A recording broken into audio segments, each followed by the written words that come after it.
Alright, here we are. Hi Peter, hi Sean. Check we are live properly. Yeah, right. Cool. Right, I'm just going to do a Insta. Hi Insta, so we are live on Thursday Talks right now for the Christmas special. So yeah, come over, link will be in my link tree over on my Insta bio. Right. Hi Insta, so we are live on Thursday Talks right now for the Christmas special. So yeah, come over, link will be in my link tree over on my Insta bio. Cool, that'll do. So we are right, I just publish this bad boy. It's uploading. Right then, so we've got a few people in chat. We've got Sean, we've got Peter. Hi guys, this is the Christmas special if you hadn't guessed. Right, looks like that's cool. So yeah, random questions in the chat please. I might have to take my beard off because look what I've bloody done. I made myself a cup of tea, Anna. And how am I going to do this? I'll have to keep doing this. So, I don't know. I might have to keep just sorting my beard out, I suppose. But it'll get annoying, so I might take it off in a bit. Well, see what I mean? See what I mean? Sorting my beard out. Oh, it's terrible. Don't get a beard, kids. So, yeah. I'll wait for a few people to pop in. I know I'm a little bit early again today. I actually thought I was going to be late today. Because it was quite a while since I actually had my lunch. But I just double check this is uploaded. Yeah, cool. Well, that's uploaded now. So we might get a few people from Insta joining us today. Left-handed humming... No, I thought it was left-handed hummingbird. Left hand down a bit. Good afternoon. Sean says, T is for mugs. T is for mugs? What are you on about? T is for mugs. Why did someone say T's... No, not T. No. Doesn't matter. I don't know what I'm thinking of. Whose presents will you be delivering? No, I'm not delivering any presents. Well, I've already delivered some presents, actually. Sean says, are we being charged VAT on Amazon? If so, is it FBA or merchant or both? Can you claim it back if not VAT registered? I do not have a clue. I'd have to look into that. I'm not VAT registered, so... Are we being charged VAT? I wouldn't... I don't know. I've not looked into it, so I can't really say anything on that. But you can always look on the, you know, the help pages and stuff. So we've got Georgie, man. We've got Jay and Callum. Hi there, Jay. Peter. George says, "What's up, everyone?" Hey, Santa. Yeah, I thought I just had a thought yesterday. I thought I've got this Santa outfit for, you know, one of the Christmas specials, and I thought, well, I may as well use it today because, you know, it's 20th and stuff. I'm really annoyed because I was hoping that this year Thursday Talks would have been on Christmas Day, and I could have done it on Christmas Day because that would have been cool. But 1 year, you know, it'll come round again in like 4 years. So when in 3 or 4 years, I'll do it on Christmas Day. But I'm only doing it once on Christmas Day. Obviously, I'll just do, you know, a 20-minute, half-an-hour thing. But yeah, it was a bit annoying because I was like, oh, it's Thursday Talks on Christmas Day this year, and I was like, no, it isn't.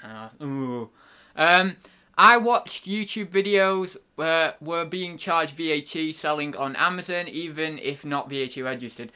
I don't know. You'll have to just look into it yourself, I suppose. I'll have to look into that as well. We've got Southwest Stars in the chat. Hi there, Gary. And yeah, that's about everyone. So if you got any questions, drop them in the chat as normal. I'm not actually... Yeah, annoyingly, I've not got a topic for today because I just thought, oh, I'll just do a Christmas special. But I didn't realise that, you know, obviously there's still not going to be a topic for a Christmas special. But you know what, I am going to take the beard off because I don't know whether you'll be able to hear me that well with it on. So I'll just take this off. But I wanted it on for a minute at least. Yeah, so it doesn't look like anyone else is popped in at the moment. So yeah, drop your questions down below because literally I haven't got a topic. I've closed up my shop. Oh, I may as well just do a bit of rambling for a minute. I closed up my shop, like, well, not closed it up as in, like, did the hide your listings function. I've actually never done that.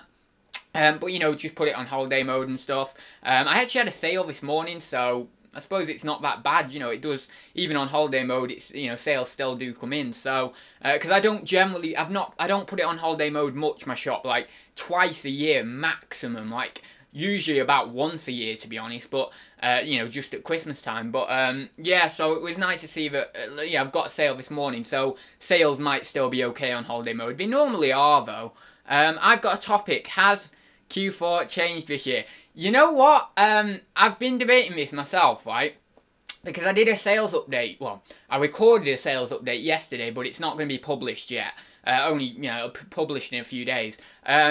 But basically, I did this sales update, and I was going through my orders on Amazon from the Lego, and I was looking through a few of the orders, and some of the Lego items, what the prices I was getting last year, they weren't commanding the same prices this year. They weren't, like, there was a Lego London bus that I was selling happily for $34.99 last year, and I'm getting like 25, I think I sold a couple for 25, and then the rest I ended up having to clear at about 23 quid. So, it's really weird, like, some items on Amazon just aren't performing as well. Now, does that say to me that Q4 has changed? No, it doesn't. It just says to me that the types of products are changing that are going to command the money, and you have to always change with it. So, I actually mentioned in that sales update that, you know, because of some of the things doing really well for me and then other things not doing so well, I've got to be constantly adapting and constantly changing as we come into next year and obviously next Q4 as well. So, I mean, I'm basically reciting the video word for word here, so, you know, that's kind of spoiled it for you a little bit. But still, there's loads of other sales in there anyway. But, yeah, so, I don't think it has changed, but it definitely has felt a bit different this year. It's felt, I wouldn't say it's been slower. It's just felt, it's had a feel. It's just had a weird feel to it. Like, it's not felt as, like, boom. And I think that's personal to me. I don't think that's, you know, a judgment on Q4 as a kind of time period or as a busy period in the year for us resellers. I think it's more personal to me because I've not been as excited or as motivated with my reselling over the past few months. So because of that, you don't end up putting in as much effort as you can do, and therefore, you know, it can feel like it's a bit different. So I think that is more personal to me than anything else. So I think Q4 hasn't changed necessarily. It just feels a little bit different personally for me. But saying that, still, you know, I'm still doing good profit. I'm still doing good turnover. So, you know, you can't complain at these things, but it just has that weird, different feel to it, really. Right, just see if there's anything else in the chat. What's your favourite Christmas TV special? I don't know. I did put a photo on Instagram yesterday, last night actually. Oh, that's, don't know what's happened there. It's Grandma Got Run Over by a Reindeer. Now, that's not my favourite Christmas special, but it was one that through maybe early childhood years, or, well, not early childhood years, but, you know, mid-childhood years, like between maybe 8 and 10, 8 and 12 or something, as you're just getting closer to that teenagehood, that's what I kind of mean. I watched this Canadian Christmas special called Grandma Got Run Over by a Reindeer, and it's like an animated thing. It's about 45, 50 minutes long, and I watched it for years and years and years. Every year I'd watch it on Cartoon Network, I think it was on. And, or Boomerang it might be. Boomerang or Cartoon Network, anyway. And I used to watch it and I used to love it. And I recently watched it, well, I watched it last night actually, just for nostalgia because I've not watched it in years. But yeah, so that was nice. But I wouldn't say that's my favourite by any stretch of the imagination. I think the obvious one that so many people go to is Elf. And I do like that, don't get me wrong. But, you know, I've watched it that much now that it's like, it just doesn't have the same appeal to me. Oh, you know what I like? Oh, oh my god, I forgot the name of it. It's that Ryan Reynolds one with Anna, is it Anna Faris as well who's in it? Oh my god, where Ryan Reynolds is in that fat suit, because, well, it's not a fat, I mean, it's a fat suit in terms of him wearing it for the movie, but what I mean is he is trying to portray a larger person, you know, that's what I'm trying to say. But, yeah, what was it called? There was a great song from that as well. There's a couple of, they did, some of the people, you know, some of the actors did songs for it. Ryan Reynolds, Christmas movie. Brilliant, these phones, aren't we now? Oh, I've got a new phone as well, actually. No, oh, was it just Friends? No, that's not it, no. Someone with Anna Faris. Oh yeah, maybe it is Just Friends. Yeah, it is. It's Just Friends, 2005. With Ryan Reynolds, Amy Smart, Anna Faris, Chris Klein. I love that one. That, I have to say, that's got to be my favourite. I know it's a very obscure one, like, well, quite obscure, I suppose, but it isn't necessarily like a Christmas film, but there is part of it set at Christmas. It's very much like the Holiday. That's kind of set at Christmas. It's like a Christmassy film, but it's not a completely Christmas film. But I do like my rom-coms. I've always loved them for years and years and years. I get so emotional at them. At the end of a rom-com, I always feel a sense of loss, because it's like at the Breakfast Club. Oh my god, I was crying at the end of the Breakfast Club, because you know, you go on this journey with these characters, don't you? And then you get to the end of the journey, and then there's the "Don't You Forget About Me" with Simple Minds and stuff, and you just think, oh, you know, we're all split up, and you know, you don't. I mean, I don't know. We've probably seen each other anyway. You know, in the fictional characters will probably end up seeing each other anyway. But I just felt like this sense. I always feel after a rom-com, even if it ends in a perfect way, I still feel a sense of loss when I watch a movie, and I always go to the window after I've watched a particularly heavily emotional movie, or it's been very heavily emotional for me. I always look at the window and I just stare out a window for a little bit and just contemplate what that feeling means to me, because it's like this, you know what describes it perfectly? Melancholy. That is the perfect feeling to describe it. So when you're, you know, obviously we all know what melancholy means, this weird sadness that comes over you, and it's almost as if a melancholy feeling is the feeling that you get after you come back from holiday when you've left the airport. Now, I don't know whether anyone else gets this feeling, I'm assuming they do, but when you come back from holiday and you've left the airport and then you come home. Now, I've not been on a holiday for like 4 or 5 years, you know, like abroad, but when you come home, you enter your house, and it might be, you know, doesn't really matter, it might be 10 o'clock in the morning, it might be 4 o'clock at night, might be 11 o'clock at night, but you always get this feeling of, it doesn't feel quite right here. It feels like it's a bit out of place, like something's wrong. Like, you know, that weird feeling. And it's almost like a sense of melancholy, that is as well, but, yeah, I think it's just this sense of melancholy I get with certainly rom-coms and stuff, and also Christmas films. But anyway, I'll go down and probably rambled on that long enough. Have we got anyone else in? Doesn't look like it. Well, not yet. Anyway, question. What do you want to do more of, and what do you want to do less of in 2019? Well, this is I could go massively into my personal journey to find some sense of less self-loathing in myself, and I could go into all the kind of thing of, I want to be more happy with who I am, I want to be more contented with how I look at life and all the rest of it. I could go into all that stuff, but I think I've done that so much over the past few weeks with Thursday Talks and all that I've been going through in terms of trying to find out what this thing is we call life, and what this thing we call ourselves is, and going down different routes.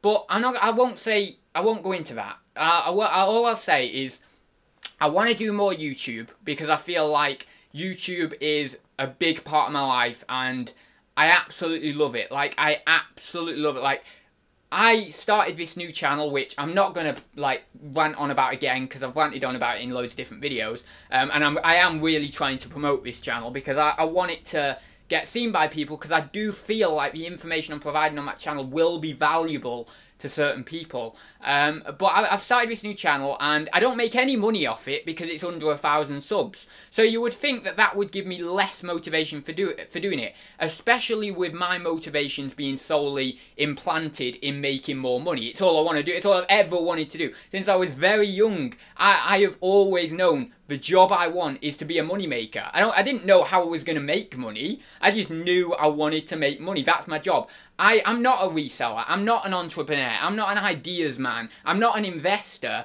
I'm everything. I'm everything to do with money. Just let me get more money in any way I can, you know? That's me.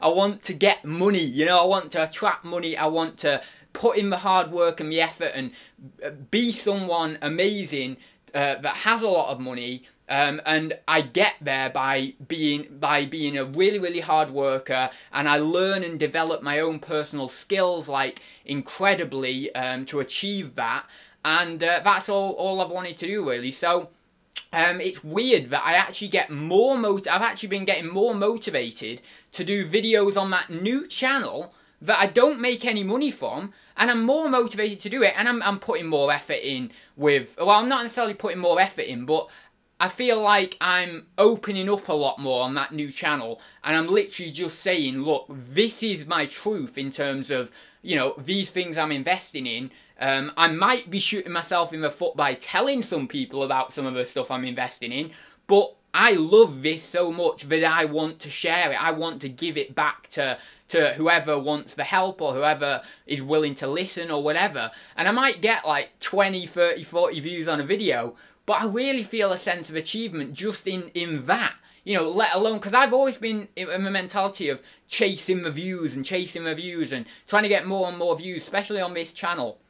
And with this new channel, it's not like that. It just feels like I'm being more content in myself and more content in my video production, and just I just love it more. So if you want to see any of the videos on that channel, you can do so.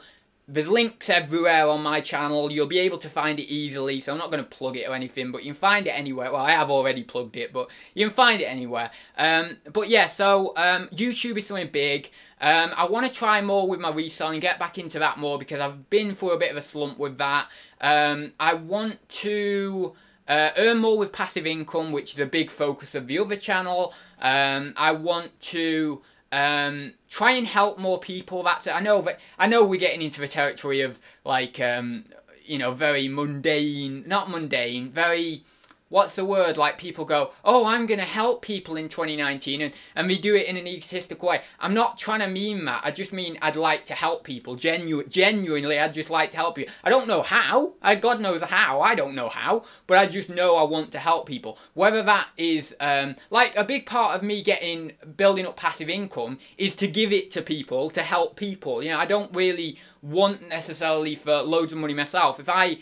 If I get to a certain level of money, there's no point in me having it, because I don't need, like, I'm gonna live on the same food I have right now for my entire life, you know, as long as they continue to produce it. I have no need to get these lavish, fancy foods, and even if I did, my anxiety couldn't cope with it anyway, because I'd be like, oh, well, what's the ingredients in this, and what's the ingredients in that? So my money is better spent, my time is better spent devoted to getting like loads more money, and then passing it on to people who I feel deserve it more than myself. You know, I feel like, you know, like people who you know, necessarily don't have that much. Maybe they're living in poverty, whatever, I don't know. Maybe they're not living in poverty. Maybe it's just random people who just need a little bit of extra money to get by, you know?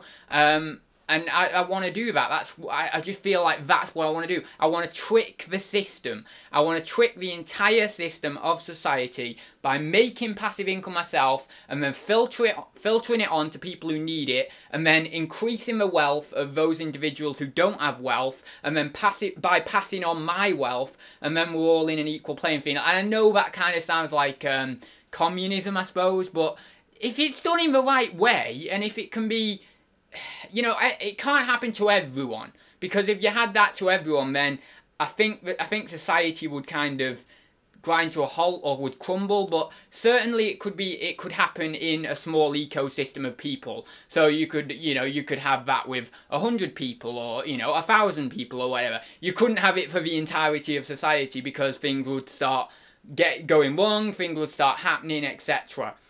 But certainly I'd like to do that and just help some individuals. But yeah, I have too many dreams, and I've realised that over the last few weeks, to do in my life, and it's a sad thing, but it's a happy thing as well, because, you know, I now have the option to do all these amazing things that I want to do, and I'll never run out of ideas. You know, I know I'll never run out of ideas. I'll never run out of ways to help people. I'll never run out of new opportunities to have. I'll never run out of people to communicate with. I'll never run out of, you know, the love to share with people. I never run out of all that stuff, and that's a brilliant thing. But at the same time, it does make me a bit sad, because I'm like, I won't be able to fulfill all the different things I want to achieve. But I think also in 2019, just to end on this, is just keep doing what I'm doing, and don't put too much pressure on myself to, you know, get too much money or do too much stuff. Because I have this crazy idea of just keeping, like literally just working full stop, like all the time, and just getting as much money as I possibly can, because I feel that might fulfill me somehow, and I don't think it will fulfill me. I think that people will fulfill me more, you know, friendships and stuff, but part of my mind says that that's going to fulfill me, you know, the money is going to fulfill me, even if I don't quite think it will. Question, what's your New Year's resolution for 2019? I suppose that's the same question, George. I would like to go to the gym, though. I know that's an obvious one, isn't it, going to the gym, but I would like to go to the gym. Get back to going to the gym, because I'd just like to put a bit more muscle on. I wouldn't like to be like a really muscly guy. Not that there's anything wrong with that, it's just I don't really like, you know, I don't like the look, you know, it's a bit big, isn't it? It's like, oh, you know, and if that's something you like, then brilliant. And I'm sure if you were a guy and you got big, there'd be loads of girls going for you, you know, but for me personally, I just want a little, you know, a little bit more build, you know, just a bit more built up, because I am pretty slim. I'm like 9.5 stone or something, which, you know, for a 22-year-old guy, that's quite low. Like, really, you want to be like 11 stone, 10 or 11 stone, so, yeah, I want to build up a bit of muscle, eat more. That's the other thing. I know it's, well, that's quite funny, that's the opposite, but you know, a lot of people say we want to eat less, but I'm like, no, I want to eat more to build this muscle, or to get, you know, just get a little bit bigger. And again, I suppose that's a physiological way of me trying to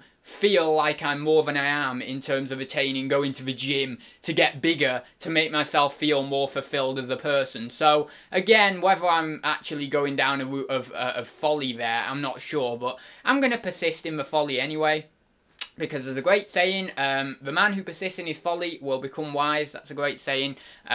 So even if I do go to the gym and I do get bigger, then I might get fulfilled. I might get fulfillment from that, I might not, but at least I've learned that I wouldn't, because at this point, I don't know whether going to the gym would give me fulfillment or not. So I'd be better off than where I am now if I realised that it didn't give me fulfillment, and then I can think, right, I'll move on from here and see what I can do with this, you know, and see where else I can, what other path I can go down to give me that sense of fulfillment. But yeah, but then one could say that, oh, did I just say one? I didn't like, no, forget that.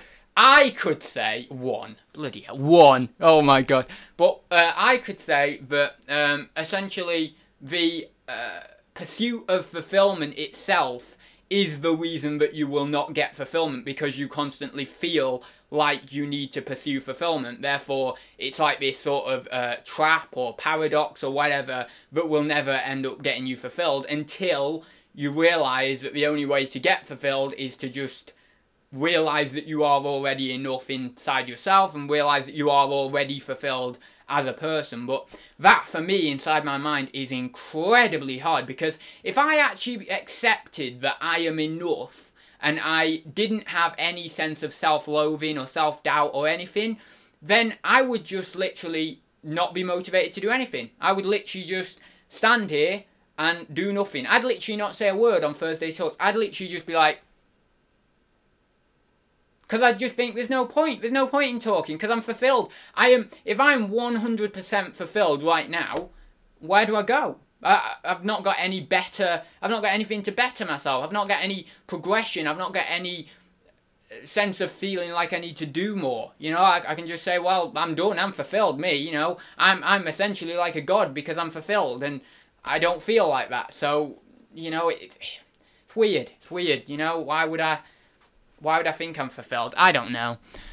Right then, where are we up the chat? I'm getting free money doing cashbacks on my orders online. Oh yeah, I need to do that on Lego. I need to do top cashback on Lego. And I did have an account ages ago, but yeah, I forgot about the account or something. I think it's got some money in it actually. I think it's got like, I don't know, 10 quid or something in the top cashback account. I don't know. I had no notification, but saw you on Insta, so came out. Oh great, so that worked. That was brilliant. Is that about the drone that came close to an airport, grounded flights? Why? What's that? Will ads be taking a little bit of time off next year, or just ploughing through, doing a million things? I don't know. It depends. One part of me says I need to do a million things. Another part of me says I don't need to do anything. I'm very, very torn at the moment. Like, one part of me is like, yeah, do all this, and then the other part of me is like, yeah, you don't need to do anything. So I don't know. It's this. I suppose I've got the answer for myself, haven't I? Because if one part of me says I need to do a million things and another part of me says don't do anything, then surely about the middle ground is about right. So maybe not do a million things, maybe not do nothing, maybe just do middle, and then you know, I won't be as stressed or anything, or as just, I don't know what I am, to be honest. Question as how are you going to manage your time next year doing YouTube vids on different channels, eBay and your other ventures? If I answered that, if I knew the answer to that, Peter, I think I'd be a lot richer than I am now, because I literally don't think I can manage my time between all the different things. Like, I do not think I can. I don't think I can do, you know, 2 or 3 videos on the other channel, 2 or 3 videos on this channel a week, eBay, Amazon, the rest of it, crypto, the rest of it, whatever, you know. I don't think I can do that. I just don't think I can do that, and I'm just going to have to work through it. And it's weird because you get to the end of a year and you think to yourself, well, I don't know whether other self-employed people think like this, but you get to the end of the year and you think, like, what actually was that year? Like, it was like this weird blur that I was just kind of chasing my tail, and that I was just like trying to do stuff, trying to make progress, and you think to yourself, well, what progress did I make? And when you do look back, you can actually see the progress that you made, but it's hard, you know, it's hard to, when you're living in the moment in the year, or even when you're at the end of the year, you sometimes do feel like, I'm not making progress, I'm not doing any, I'm not doing all the things I want to do. And yeah, I think it's important just to remind yourself that those little few things you do every day over the course of 365 days really do add up. Like, for example, if you listed, well, let's say you listed 5 items a day, right? And you were selling like 3 items a day, something like that. Let's just do a basic thing. So you list 5 items a day, you sell 3 items a day, and let's just say, for argument's sake, it stays like that. I know it wouldn't, because the more you list, the more you sell, but let's just say, for argument's sake, it stays like that, because otherwise it's going to make this calculation so hard on me. So 5 items a day you sell, 5 items a day you list, 3 items you sell. You do that every day. Now, 5 items a day to list for a fairly experienced reseller, or even like a new reseller, to be honest, it's not that hard. It's not a lot. It's like, for an experienced reseller, 5 items is like 20 minutes of work or half an hour of work, like photos and everything. Yeah, probably half an hour with photos, but, you know, like, that's not hard to list 5 items a day, right? And you do that every single day. 365 days you do that. So, you know, you've got to have a lot of stamina for that, even though it is only 5 items a day, but you've got to keep on it. 365 days, right? You might think to yourself, oh, well, you've not done much. You only do 5 items a day listing. That's terrible, that is. You've not done very well this year, you know, someone might say to you. But then you say to them, well, look, I've sold 3 items a day, and I've been listing 5, so I've been increasing my inventory by 2 listings a day, every day. And bear in mind, you know, with my store, let's say, I don't sell anything below £15, let's say, and I don't sell anything below £8-9 profit, something like that. So you're getting good money, you know, you're getting decent money on these things, right? And you then say to yourself, you know, well, or you say to this person, well, you know, I've done 365, and 365 days in a year, and I've done I'm adding to my inventory 2 listings a day. So that's 700 and what's that? 730? Is that 600? Yeah, 730, right? New listings a year you've added to your inventory. That is after you've had your sales, right? So that's actually pretty good. That's pretty good. And on top of that, you're obviously doing your packaging. You're doing whatever else you're doing in your day, you know. And 5 items a day listing, and then you're packaging on top of that. That is not a lot of work each day. Even to source that amount, that's not too much, because like you could go to an auction once every 2 weeks, let's say, and you could buy about 400 items in loads of different boxes. You could buy like 400 items to list, right? Easy, you could do that. And you choose like a slightly higher end auction house, so you're getting good quality items. You're not getting, you're not getting over like £5 items and stuff, or like £2 items. And then you just, you've done your sourcing in one hit. You've done it in like one morning at an auction, and you've got like God knows how many listings for however long. Like, what's that?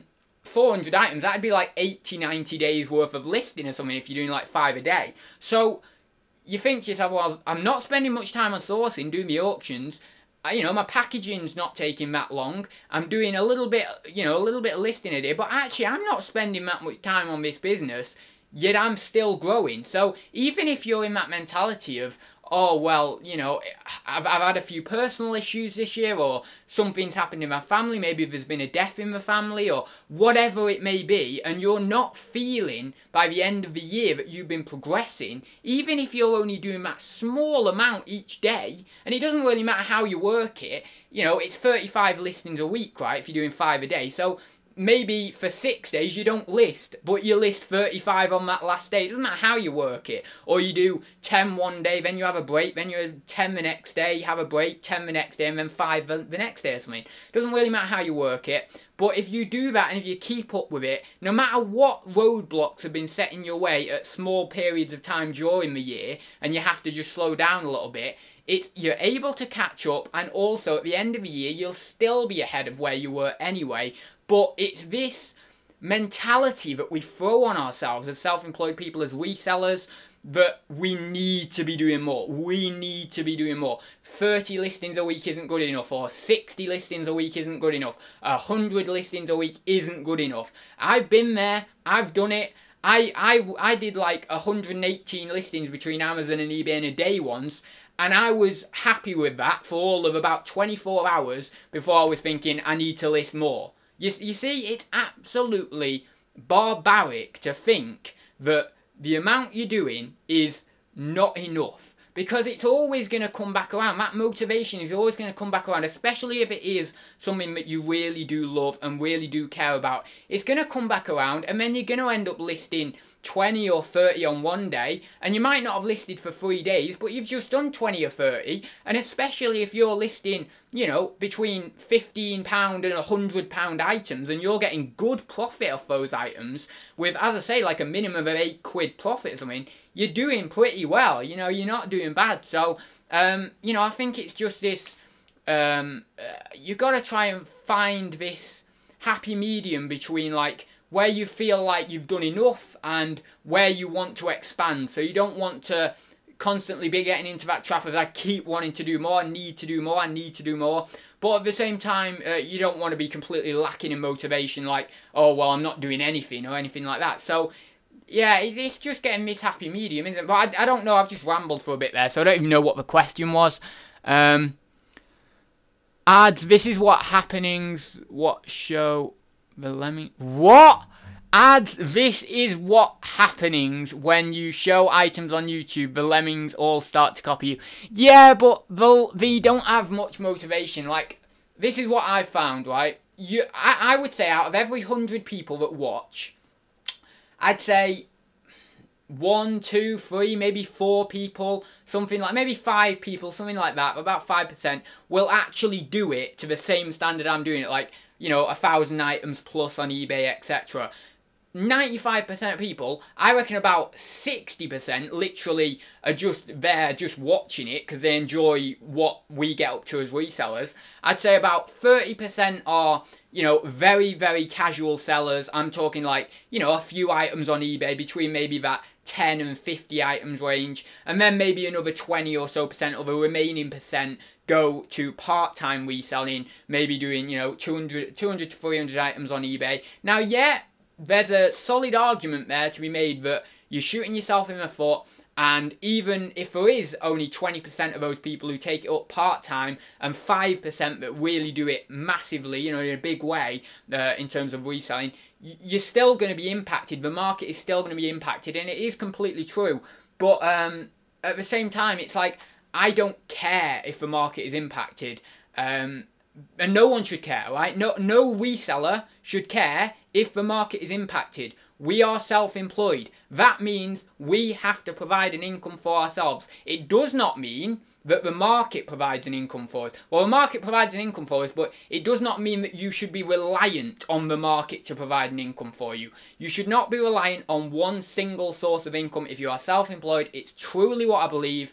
If eBay were to fail, at some point down the road, one of my other ventures would pick me up, and then obviously I've got some income there. Even if eBay were to fail right now, I've got other income sources that could scrape me by until I've got, you know, I can get the ball rolling on something else.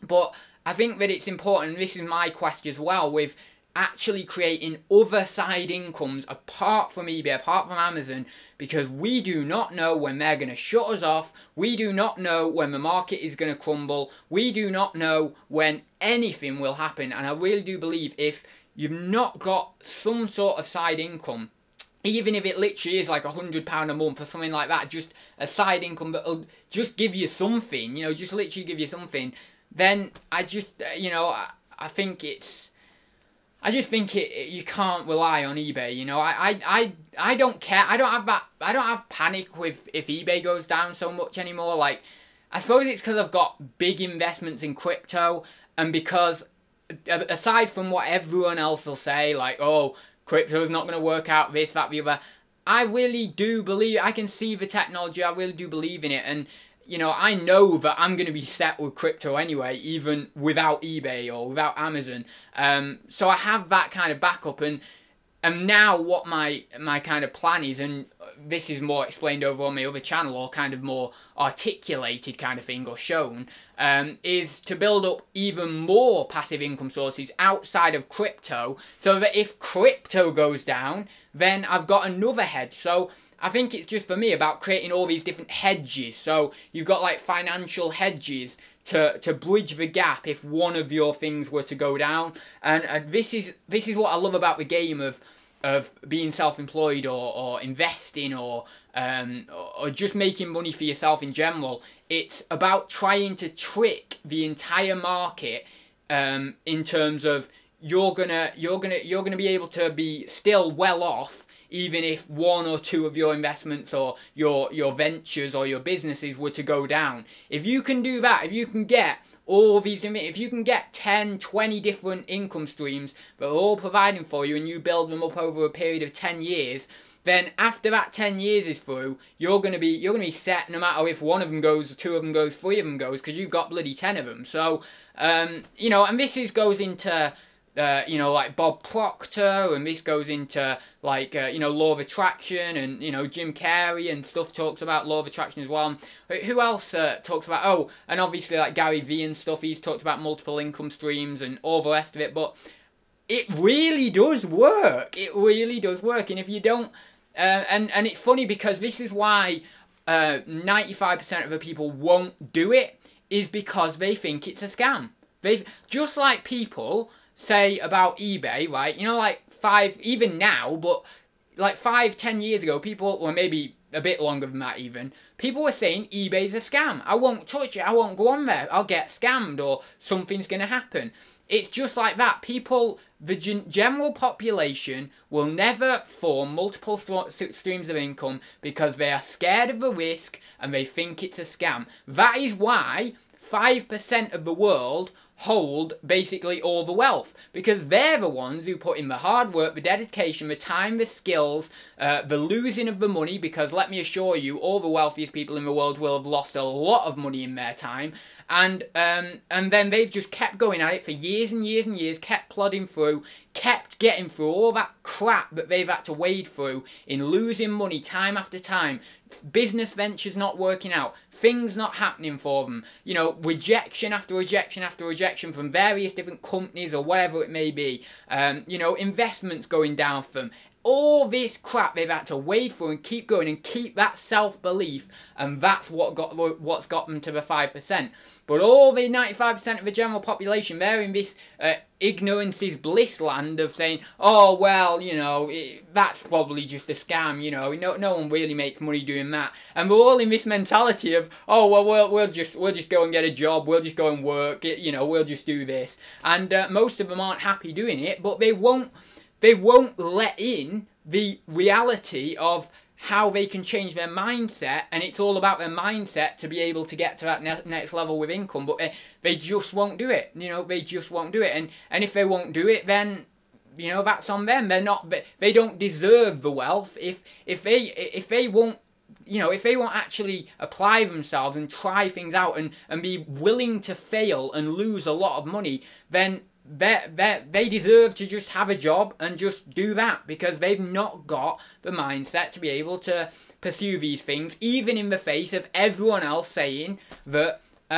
you know, it's not going to work out, it's, you know, you're going to lose all your money, it's terrible, it's stupid, it's crap. And those people might be right, you know, those people, that person who's made that leap of faith into doing these investments or doing whatever, running a business, that, you know, they might lose their money, that is a reality, but that person isn't fazed by that as much, because they're thinking, well, it doesn't matter, I'll try something else. If this fails, I will try something else, and I will keep trying, I will keep trying, I will keep trying until I've made it. And then when you've made it, you then turn around and say, look, I've got all this money, I told you so. And that's the best moment, because you're like, yes, boom, in your face, I've won. And then you think, right, I'm gonna help you now, because I've had my little piece, I've had my little egotistical piece of saying, right, I've won, but now I'm going to help you, and I'm going to help you see the way to get to this money. And that's generally why all these gurus are found, because they feel inside their ego that they've already won the game because they've got 2 million, and that's why you see on YouTube all these little ads by people who have, you know, have got a load of money on Shopify or whatever. They feel that they can give back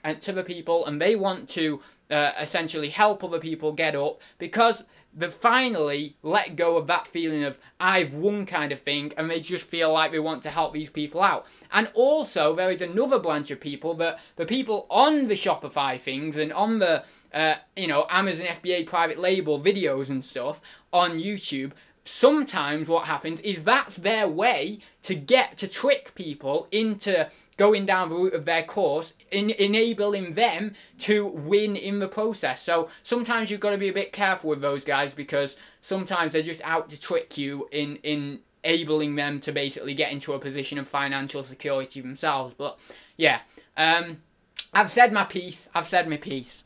I'll go down the chat. Oh, I have so much in my brain, don't I? So much emotion.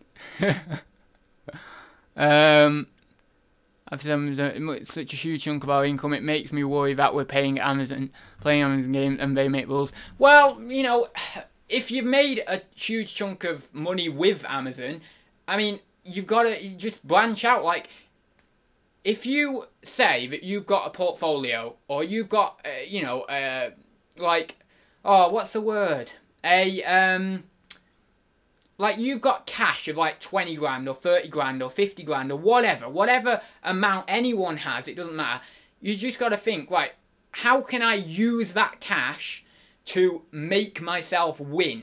How can I think, right, I'm going to screw Amazon, I'm going to screw eBay, I'm going to screw all of you, and I'm going to win? Because when you've got that cash, and you can make that decision to think, right, I'm going to go into this investment, this investment, this investment, and this investment, and you can excel to the next level and become financially free, you can then say what the hell you want. You can exclaim what you want, you can say what you want, you can turn around to Amazon and say, I don't care about you, you can turn around to eBay and say, F you, you can turn around to everything and everyone and say, F you, because I've got enough money to be self-sufficient, I've got enough money to be financially independent, and that's a wonderful feeling, you know, that's a wonderful feeling to be able to, I mean, I don't know how it's a wonderful feeling, because I've not got it yet, but inside, I'm so egotistical that inside my own mind, I'm already on that wavelength, so I'm like, I've already, in one way, I feel like I've already won, so I feel like I already know that feeling. It's very weird,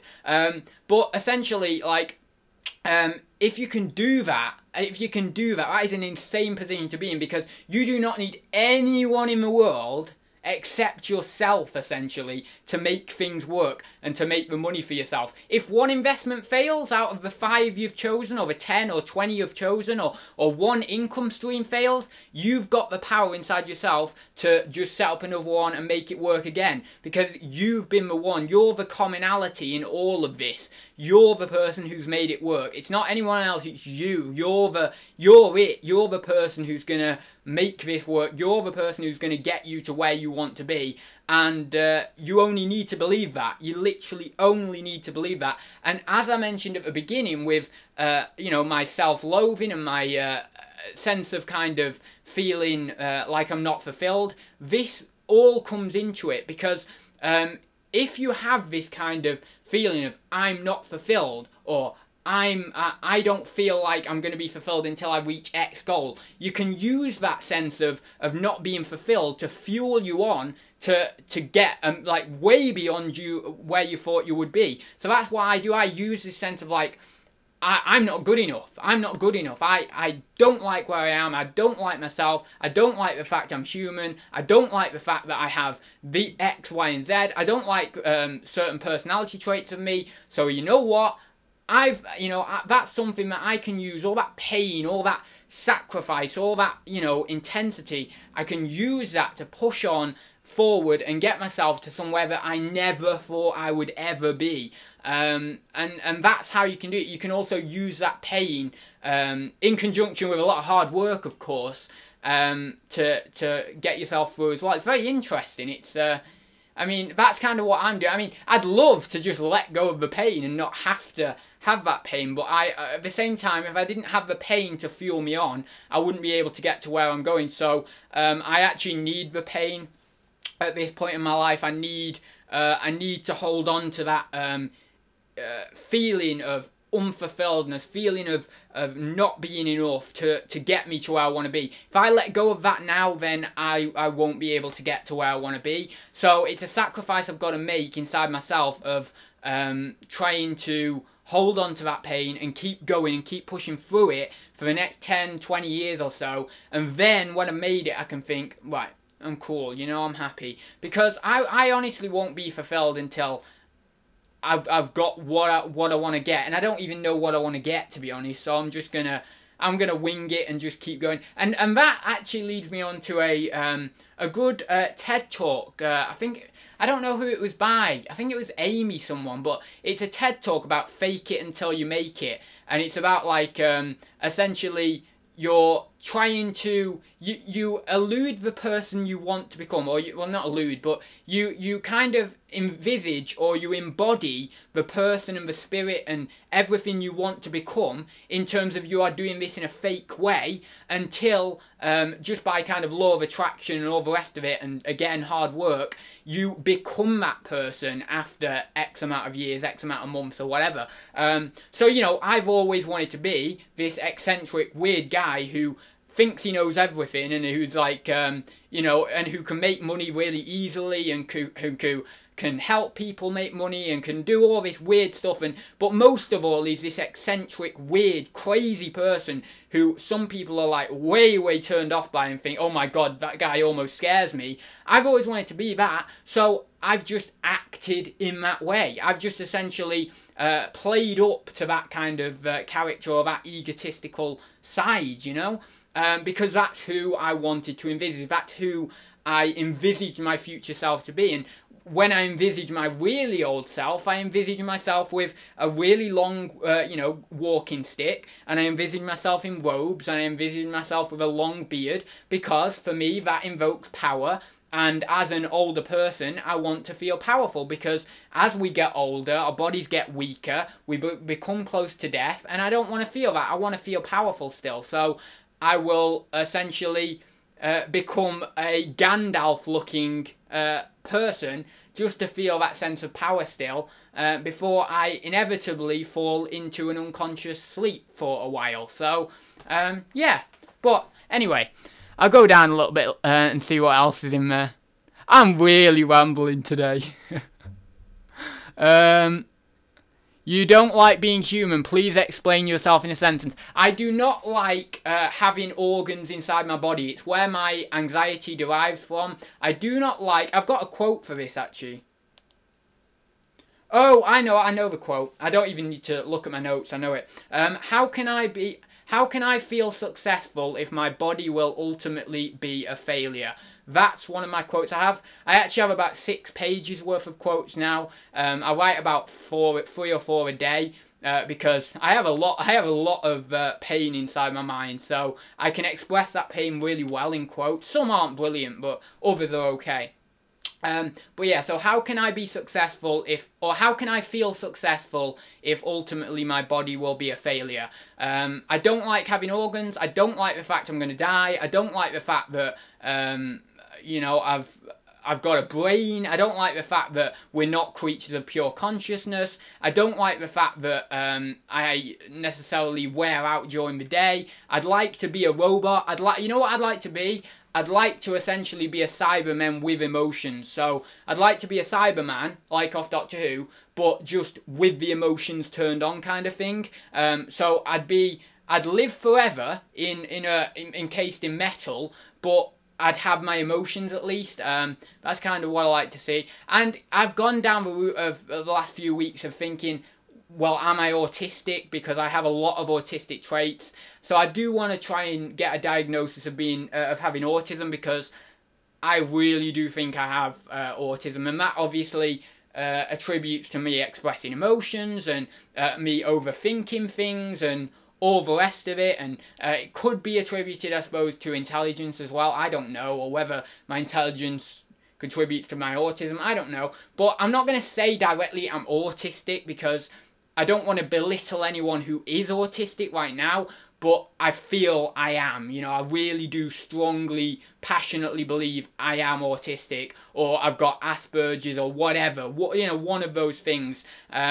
Because I've always felt like I've had mental disorders from, like, you know, 13 or so. And I know categorically that I've got anxiety. I 100% know that I've got generalised anxiety disorder. It's literally clear as day. You know, I've had palpitations, I've had panic attacks, time and time again. So, but it's interesting. No, he mentioned Doctor Who. I'm not going to go on Doctor Who. Oh, right, yeah. No, I'm not going to go on at that. Sounds like Ads has been watching too much Guy V. I haven't been watching too much Guy. I don't watch him that much, which actually, funnily enough, is his overarching message. He actually does say, like, the people who, you know, once you've watched him, once you've absorbed some of his content, what he actually wants for people is not to absorb his content anymore and go out there and actually, you know, get things and do things and enjoy their life, essentially. So, yeah, I don't watch him much anymore. I watched him... I mean, I've watched the trash talks and stuff that he did recently, but I've not really been watching him that much recently at all. So, I was watching him a lot, though, when, you know, about a year ago. The presidency has been bad for Donald Trump's finances, with his personal net worth falling from $4.5 billion to $3.1 billion over the past 2 years. Hard life at the top, guys. Bloody hell. That is crazy. 1.4 billion, my god. Ads, why do you resell? Because I want to be Gandalf. Ads, why do you resell? Because I want to be Gandalf. Oh, right. Oh, you're explaining what I was saying. Okay, yeah. No, it's not necessarily because I resell. It's just who I am. I want to be that. I've always had this weird envisionment that I would die where I've got this staff and I'm like an old man and I've got a beard and I'm walking down, funnily enough, I'm walking down the high street of my own, you know, the town, like, that's not far from me, and I was walking down the high street, and then there's this big flood that comes at me, and then I just basically die. I don't know whether I would die from the force of the water, or whether I'd die from drowning. Probably, I suppose if the force of the water is enough, you'd probably die from the force of the water, wouldn't you? But, no, I always envision that, because I think that is a powerful way to go, you know? That is a cool way to go. Right, anyway, I'm going to be signing off in a minute. Got to go have, Peter says, got to go all have a good one. Ho, ho, ho, ads. So, yeah, I will go. I'll go in a minute, because we're nearly coming up to an hour. Amazon can shut you down at any moment. Yeah, it is. I actually thought Amazon had shut me down recently, because I had on my Amazon app. Oh, I'll check if I've got any sales today. No. Bloody hell, no sales today. Yeah, I had on my Amazon app, like, I went in to manage my inventory on the app, and it was saying, like, all my items were inactive, but what it had done is some of my old listings that I hadn't deleted had come up, like, at the top of my manage inventory page on Amazon, and, essentially, because that had happened, I was looking through, and some of the items were actually the same, but we were just, you know, saying out of stock. So I was scrolling through, and I was thinking, wait, no, I've got like 20 of them, or I've got like 10 of them, and I was like, oh my god, what's happening here? But then I realised that all it was, for whatever reason, it had filtered in the out of stock items, or the inactive items with my active items, so I just filtered them out on the app, and I was like, oh my god, thank god for that. I thought we had like frozen all of my inventory or something like that, you know where we like sometime, well, I don't know whether we do this actually, but I just thought we might have like frozen them or something and not allowed me to sell them, and I'd end up having to pay to get them back or something. So that was pretty scary, but it didn't turn out to be anything anyway. But yeah, that was a bit annoying. Corey, you just got up after 2 AM last night. We took over the Americans at 1 AM. Oh, it's not all about blooming, you're not all going on about the Brexit thing, are you? eBay, annoyingly, £260 day, followed by £250 days. It's really weird, isn't it? It just goes up and down. It's crazy. I'm just going up the chat because I think I missed quite a lot. Ads, exactly, and auctions, get all my stock from 3 different auctions. Yeah, I love auctions, it's cool. They're really good auctions. I just like the ease of them, you know, they're just so easy. Like, you'll go there and you can just get, like, a ton of stock. Like, you can just, if you really, you know, if you had, like, 500-600, I mean, you literally only need about 500 quid to get a lot of stuff. Like, you could fill the car. I mean, it depends which auction you go. I mean, some auctions, I can guarantee you'd probably fill the car 10 times over for 500 quid. But, you know, the auctions I go to that are a little bit more, you know, like the higher quality of item kind of thing.